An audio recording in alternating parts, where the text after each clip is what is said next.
Let the world hear his voice. आप सबको जय मसीह की। सुबह के समय हम एक वचन अध्ययन करेंगे जो हिब्रानियों की पुस्तक 12वें अध्याय के पहले और दूसरे वचन से है।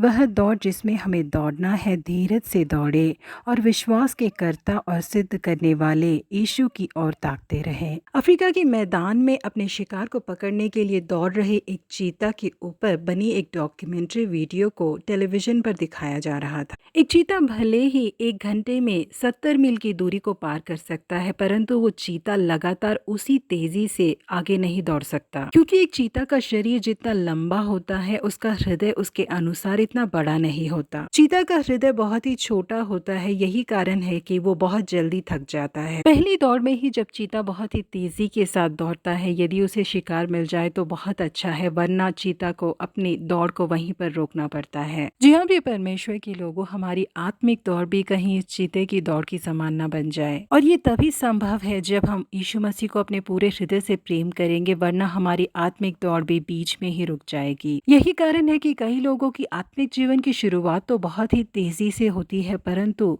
बाद में उनके जीवन में बहुत ही ठहराव आ जाता है। जब कोई व्यक्ति केवल किसी आशीष को प्राप्त करने के लिए मसीह के पास आता है और उस आशीष को ना प्राप्त कर पाने की परिस्थिति में वो मायूस हो जाता है, जिस कारण उसकी आत्मिक दौड़ रुक जाती है। मेरे कलीसिया जाने का क्या फायदा? मैं कलीसिया गई, मैंने प्रार्थना किया, मैंने भेंट चढ़ाया, लेकिन जिन प्रार्थनाओं को मैंने मांगा था वो पूरी नहीं हुई करके कई लोग मायूस हो जाते हैं। वो लोग जो यीशु मसीह के पास केवल इस पृथ्वी की आशीषों को ही प्राप्त करने के लिए आते हैं, उनकी आत्मिक दौड़ निश्चय ही रुक जाती है। परंतु वो लोग जो ये सोचते हैं कि जो मैंने चाहा वो मुझे मिले या ना मिले, परंतु जिस दौड़ के लिए परमेश्वर ने मुझे बुलाया है, मैं अंत तक उस दौड़ को दौड़ूंगा, वो लोग अंत तक दौड़ते हैं और उस जीत के इनाम को भी प्राप्त करते हैं। इसीलिए हिब्रानियों के लेखक कहते हैं कि तो आओ, हर एक रोकने वाली वस्तुएं और उलझाने वाले पापों को दूर करके वह दौड़ जिसमें हमें दौड़ना है, धीरज से दौड़े और विश्वास के कर्ता और सिद्ध करने वाले यीशु की ओर ताकते रहें। कुछ लोग ऐसे हैं जिन्हें मसीह के कारण थोड़ी परेशानियां या मुश्किलों का सामना उठाना पड़े तो वो मसीह की राह पर चलने से रुक जाते हैं। यीशु मसीह ने क्रूस पर सारी निंदाओं को और शर्मिंदगी को सह लिया था, यही कारण है कि आज वो स्वर्ग में पिता की दाहिनी ओर विराजमान है।